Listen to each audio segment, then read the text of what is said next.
American সরকার যে immigrant ভিসার উপর বাংলাদেশিদেরকে স্থগিতাদেশ দিয়েছেন, এটা শুধুমাত্র ইমিগ্রেন্ট ক্যাটাগরির জন্যই প্রযোজ্য।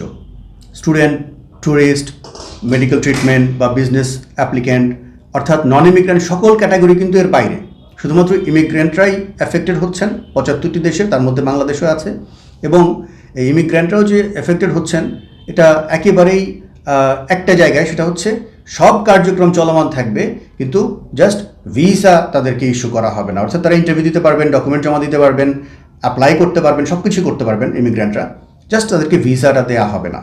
এর প্রভাব আসলে অন্যান্য দেশের ক্ষেত্রে, বাংলাদেশিদের জন্য অন্যান্য দেশের ক্ষেত্রে এরকমভাবে পড়তে পারে যে টানা তৃতীয়বার অর্জন করেছে দেশের সেরা সুপার ব্র্যান্ড স্বীকৃতি। যেমন ফর এক্সাম্পল অস্ট্রেলিয়াতে কিছুদিন আগে পর্যন্ত আমরা জানতাম যে বাংলাদেশিদেরকে একদম টিয়ার 1-এ রাখা হয়েছিল, যে দেশগুলোর ব্যাপারে খুব শিথিলযোগ্যভাবেই তারা সিদ্ধান্ত নিত। এখন এটাকে 3rd স্টেজে নামিয়ে আনা হয়েছে। এটা কিন্তু এই 14 জানুয়ারির ঘোষণার আগেই। তো আহামরি খুব বেশি যে ইম্প্যাক্ট পড়বে বিষয়টা ওরকম না। কারণ হচ্ছে আমেরিকাতে যে ধরনের ইমিগ্রেশন হয়, ফ্যামিলি বেসড ইমিগ্রেশন হয়, অন্যান্য দেশে কিন্তু ওইভাবে ঢালাওভাবে ফ্যামিলি বেসড ইমিগ্রেশনের সুযোগ নেই।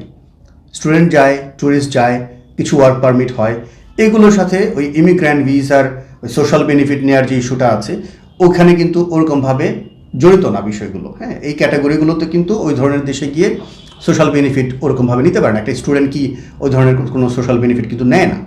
ট্যুরিস্ট কিন্তু ওই ধরনের কোনো সোশ্যাল বেনিফিট নিতে পারে না। ওয়ার্ক পারমিট যারা পাচ্ছেন তারাও কিন্তু ওই ধরনের কোনো নাগরিকদের মতো বা রেসিডেন্টদের মতো সোশ্যাল বেনিফিট নিতে পারছে না। কাজেই আহামরি খুব বেশি কোনো নেতিবাচক প্রভাব পড়বে বলে আমি মনে করি না। কিন্তু এটা একটা সাইন যে আমাদের দেশের নাগরিকদের আরও সচেতন হওয়া উচিত। বিভিন্ন দেশে গিয়ে আমরা যে গভর্নমেন্ট বেনিফিটগুলো নেই সেক্ষেত্রে আরও সচেতন হওয়া উচিত।